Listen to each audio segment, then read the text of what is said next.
अगर ये 19 ऑर्गेनाइजेशन में समझता हूँ कि अगर सही काम आने वाला समय में ऐसे ही काम करेगा तो अरुणाचल बहुत आगे जा सकता है। अगर 19 ऑर्गेनाइजेशन है एकजुट होकर काम करेगा तो मैं समझ सकता हूँ कि अरुणाचल बहुत आगे जा सकता है।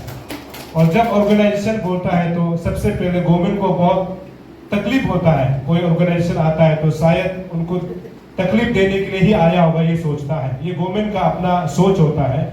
लेकिन गवर्नमेंट तभी बन सकता है ना जब आप पब्लिक के साथ, पीपल्स के साथ, अभी चाची जो उन्होंने कहा है उनके साथ सही ओपिनियन लेकर के जाएगा तो गवर्नमेंट को कभी शिकायत होने का मौका ना मिलेगा, ना ये ऑर्गेनाइजेशन फॉर्म होने का आपको संकट आएगा। कभी इसे होगा ही नहीं। अगर सरकार अच्छा काम करेगा तो ये ऑर्गेनाइजेशन फॉर्म होने का जरूरत ही नहीं है। आज के समय में क्या आपसू चाहिए, क्या अंशु चाहिए, क्या ये ऑर्गेनाइजेशन चाहिए अगर सरकार सही होगा तो। ये पहला। तो मैं सबसे पहले 3 मिनट का समय दिया तो मैं सबसे पहले बधाई देना चाहूंगा कि आप लोगों का ये बहुत बड़ा अचीवमेंट है। जैसे कि जितना प्रीवियस स्पीकर ने कहा है कि यदि आज का इवेंट्स को अगर गवर्नमेंट ऑफ अरुणाचल प्रदेश अगर ऐसा ही खूबसूरत इवेंट बनाता तो मैं समझ सकता था कि पूरा अरुणाचल के लोगों को पता चलता कि ये 19 ऑर्गेनाइजेशन ने क्या अचीवमेंट किया, क्या काम किया, ये जनता को पता चलता आज के डेट में। क्योंकि जब ये शुरू हुआ था उस दफा जो है राजपाल मेरे पास आए थे कि ये एक इशू है, तो हमको थोड़ा सा उन्होंने ब्रीफ बताया। बहुत मोटा कागज लेके आया था मेरा ऑफिस में, मेरा स्टूडियो में आया था। तो सर ने मुझे बताया कि ऐसे ऐसे इशू है। तो मुझे शुरू में एक आइडिया नहीं था कि क्या है क्या नहीं। एक उस तरफ था कि जो ये एग्जाम को कंडक्ट कराने के लिए एक ग्रुप था, मतलब जो सेंटर का पता नहीं बोलता है कि वहाँ का ओएसडी है, वो भी नो डाउट हमारा सेपा का कोई लड़का था। तो वो बता रहे थे कि वो हम दिल्ली में रहता है, उसका रिक्रूटमेंट के लिए उसको करना होता है। तो ऐसे वो भी मेरा मीडिया में आकर ब्रीफिंग भी किया था। उसके बाद राजपाल सर आया था। तब ये जब शुरू हुआ था और हमारे बहुत सारे मीडिया साथियों ने भी इसको बहुत अच्छा से कवर किया।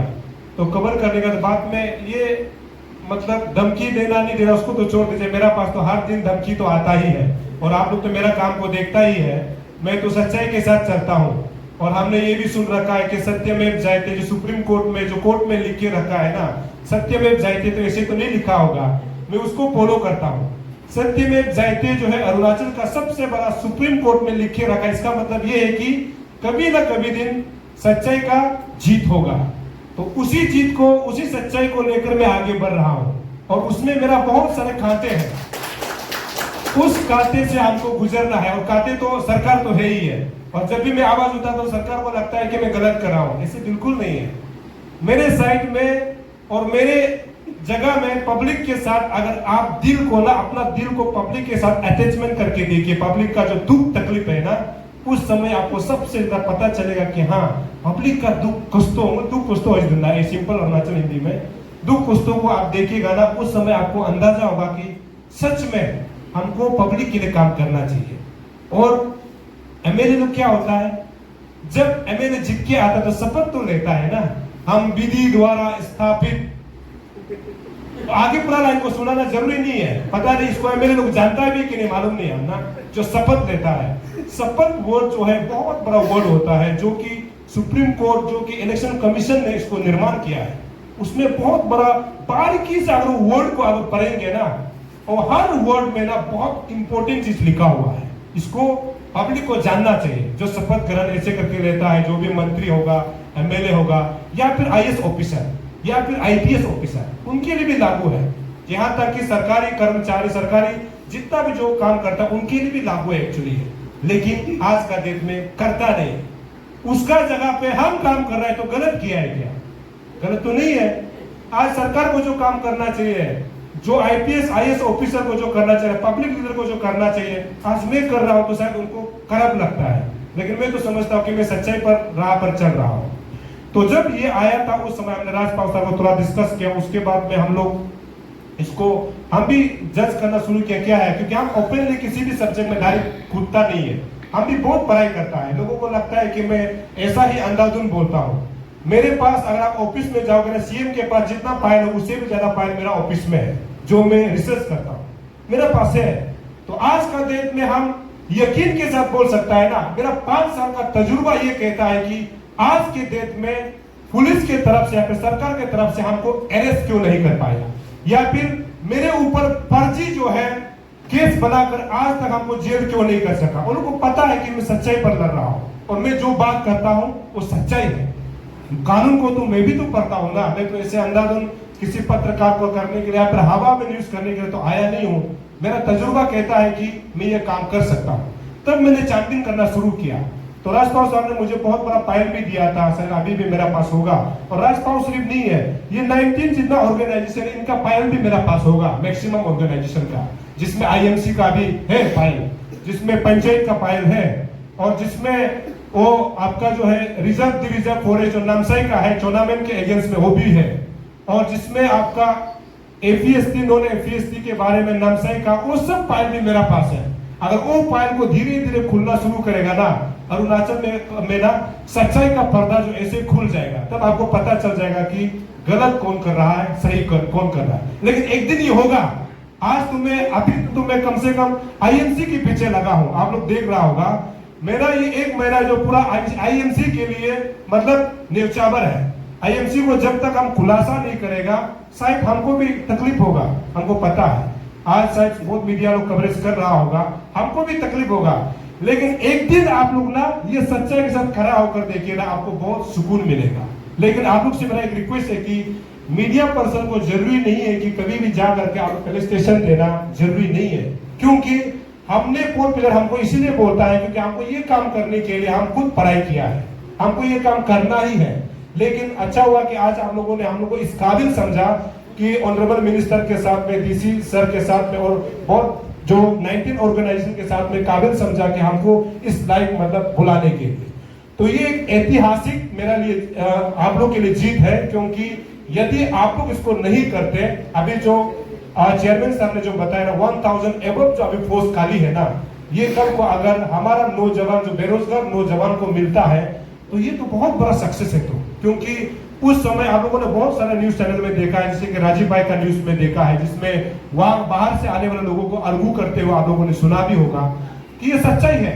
यदि आज का दिन मैं किसी को डिफरेंशिएट नहीं कर रहा हूँ, ऐसे हम लोग तो एक भारतीय हम तो सब बराबर है, लेकिन जब हम लोग इसकी स्टेटस की जब बात करते हैं ना, अरुणाचल के लोग धमाधम थाउजेंड भर करके हम लोग दूसरा स्टेट में जा करके ऐसे नौकरी नहीं भर सकते। इसको हमारा सरकार को समझना पड़ेगा ना कि हम तो ट्रेन में उठ करके गुवाहाटी चला गया, वहां पे हम लोग साथ ये डाक सेवा के लिए तो धमाधम नौकरी के लिए हम लोग नहीं घूम सकता है, तो हम लोग सब उठा के ले जाएगा वहां से। कहां से? शायद बाहर स्थित बाहर कंट्री से आ गया, अलग कंट्री का आदमी आ गया, क्योंकि शक्ल भी अलग अलग है, तो हम लोग को उठा भी सकता है। तो ये तो सरकार का कंसर्न था कि ये क्या हो गया कि लॉ एंड ऑर्डर में क्या प्रॉब्लम रह गया कि सब लोग ट्रेनों में भर के आया और पोस्ट ऑफिस में रात को सो रहा था। तो ये तो एक तरफ से सरकार का भी तो उस समय फेलियर था मेरे हिसाब से, जब उस समय का जब बात करता है। लेकिन अच्छा बात ये है कि आप लोगों ने इस 19 ऑर्गेनाइजेशन ने बहुत अच्छा से बारीकी से इसको ये इशू को समझा कि इसको करना चाहिए। तो आप लोग का जो हम लोग अपडेट दे रहे थे, आप लोग यहाँ से हमारा 3 एमपीज को भी मिले, और वहाँ पर जितना जो पोस्टल का इंडिया का जितना बड़ा ऑफिसर है उनसे भी आप लोगों ने सलाह मशवरा लिया और बात किया, और आज इसका नतीजा जो है ये अभी तो फुलफिल तो नहीं कहा जा सकता है जब तक इसको मतलब कुछ फॉर्म में अगर नहीं लाते। शायद आप लोगों को इस फॉर्म है क्या जो सरकार ने बना दिया होगा कि इसको फाइनल अप्रूव कर लिया गया है। हाँ, तो कर लिया, तो ये बहुत बड़ा अचीवमेंट है, और ये जश्न को सरकार को मनाना चाहिए था आपके साथ मिलकर के। शुरू में जैसे आप लोगों ने कहा है, इसको सरकार के साथ जश्न मनाना चाहिए था। तो और मैं 2 मिनट बात करूंगा, ये तो आपको डाक सेवा के लिए। और जब मीडिया की जब बात करते हैं आप लोग हमेशा हम लोग जब भी कोई मीडिया पर्सन जो न्यूज करता है तो आप लोग बस देख अंदर में बैठ करके वाह करता है, लेकिन हम लोग को बहुत दिक्कत होता है। मतलब एक कंटेंट क्रिएट करना और उस कंटेंट का जो है कागज को पढ़ना हम लोग के लिए बहुत समय लगता है। जैसे कि आईएमसी का करप्शन का किताब अभी मेरा पास इतना मेरा बदन का बराबर खड़ा है, उसको जांच पड़ताल करने के लिए हम लोग को भी तो समय लगता है। और उसमें कई बार ऐसे लोग बोलते हैं कि क्या ये तकम सोच आईएमसी से पैसा खा दिया, क्या ये न्यूज को नहीं कर रहा है, ऐसे बहुत लोग बोलता है। लेकिन मैं यकीन के साथ बोल सकता हूं कि आज के डेट में कोई यदि किसी के पास ऐसे एविडेंस है कि तकम सोनिया ने किसी को न्यूज करने के लिए पैसा मांगा हो, पहली बात। दूसरी बात, हमारा टीम तब पैसा मांगता है जब हम लोग किसी प्रमोशन वीडियो, जैसे कि आप लोग किसी देखता होगा दुकान शोरूम खुला है उसमें हम लोग लेता है, इसको हम लोग सीधा बताता है। तीसरा जो है जब इलेक्शन आता है, इलेक्शन में तो आप लोगों ने देखा है, मैंने बहुत जगह कवरेज किया है लेकिन मैंने पैसा लिया है। मैं आज मीडिया के सामने बोल रहा हूं मैंने पैसा लिया है। कारण यह है क्योंकि हमारा वोटर भी तो पैसा देता है ना, और लीडर भी तो पैसा देता है, बेचारा लीडर भी तो पैसा देता है। तो हम यहाँ से तालिहा जाने के लिए, दापोरिजो जाने के लिए मेरा गाड़ी को तो ले जाना पड़ेगा ना, तो हम लोग लीडर से पैसा मांगता है। क्यों बोले, इसका लॉजिक आपको बताएगा। लीडर जो है उस समय बहुत अच्छा बात करेगा, जीतने का बात भूल जाता है, ये सच्चाई है।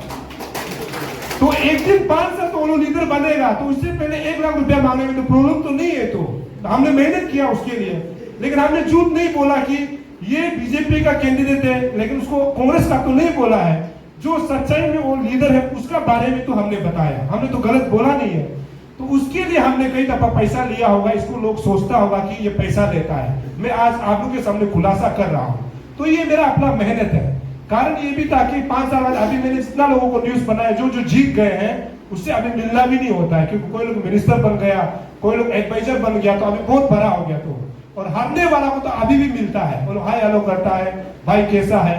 मेरा किसी से कोई जाति दुश्मनी नहीं है, किसी से कोई जाति दुश्मनी नहीं है।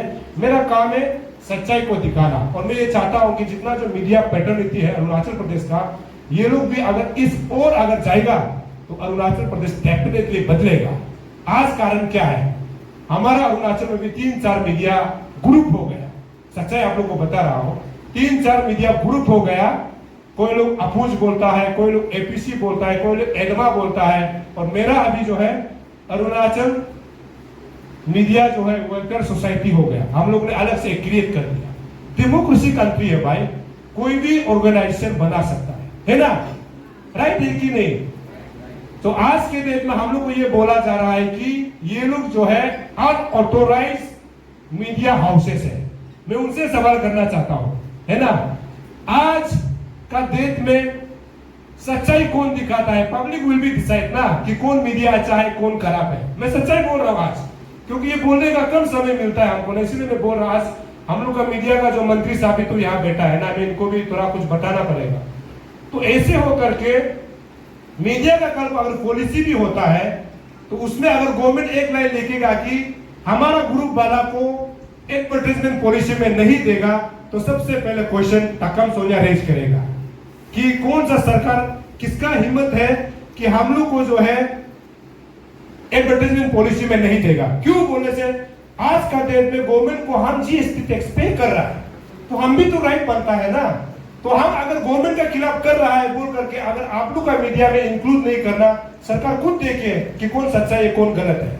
और मीडिया का भी एक जो है एडवर्टाइजमेंट पॉलिसी को लेने के लिए भी आपको भी ध्यान देना होगा ना, किस मीडिया चैनल को जो है कितना साल से वो रनिंग कर रहा है, पहली बात, और 5 साल से रनिंग कर रहा है या फिर 5 महीना से रनिंग कर रहा है, या तीसरा जो है उस मीडिया हाउसेस का फॉलोवर्स कितना है, ये भी तो मैटर करता है ना। हम लोग जब पेपर, मेरा पास न्यूज पेपर भी है, उसमें भी तो एक नियम होता है कि आपका न्यूज पेपर कितना सर्कुलेशन जाता है। ये गवर्नमेंट का पॉलिसीज है जिसमें एडवर्टाइजमेंट पॉलिसी दिया जाता है।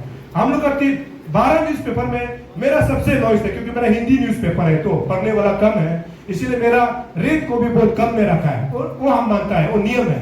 तो जब डिजिटलाइज हो गया, आज सोशल मीडिया का जमाना है, तो सरकार को सोचना पड़ेगा। अभी ही मैं बैठ के देख रहा था, सीएम साहब और या तो दुकुम सर अभी मीडिया पैटर्निटी के साथ में बैठ करके आया है, एपीसी और अपूज।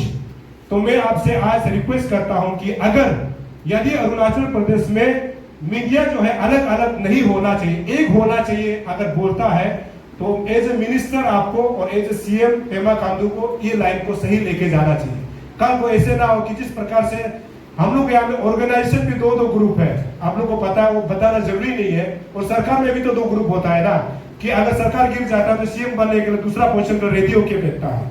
ऑफिस में भी 2 ग्रुप होता है, एक ऑफिसर होता है जो करप्शन करता है, एक ऑफिसर होता है जो अच्छा काम करता है। हर चीज में सिक्का का 2 पहलू है, और उस 2 पहलू को अगर ले जाने नहीं देना चाहता है, तो इस प्रकार का बैठक में आप लोग इतना इंटेलेक्चुअल मिनिस्टर है, तो मैं समझता हूं कि अपूज क्यों, एडमा ही क्यों, या फिर एपीसी क्यों, अरुणाचल का सभी मीडिया को बुलाना चाहिए था।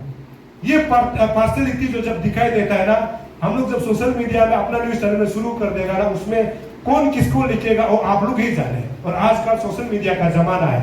लेकिन थैंक्स वंस अगेन आप सभी को, क्योंकि हमको इस लायक समझकर आप लोगों ने हमको यहाँ बुलाया, और मैं यही उम्मीद करता हूं कि जितना आप लोगों में ये ऑर्गेनाइजेशन में हमेशा सच्चाई के साथ खड़ा हूं, यदि ये ऑर्गेनाइजेशन फिर से आने वाला समय में अच्छा इश्यू को रेज करके सरकार के लिए अच्छा, उसके बाद जनता के लिए अच्छा काम करने के लिए अगर आप लोग आगे रहेंगे तो टीम अरुण भूमि हमेशा आप लोग के साथ खड़ा रहेगा।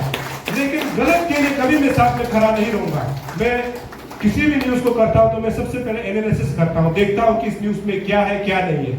इसीलिए आप लोग अच्छा काम करेगा तो टीम अरुण भूमि हमेशा आपके साथ खड़ा है, जनता के आवाज बनने के लिए और जनता का दुख दर्द को समझने के लिए, उन तक सरकार तक पहुंचाने के लिए मैं हमेशा कोशिश करूंगा और ट्राई करूंगा। यदि कुछ गलत बोल गया तो छोटा भाई समझ के माफ कर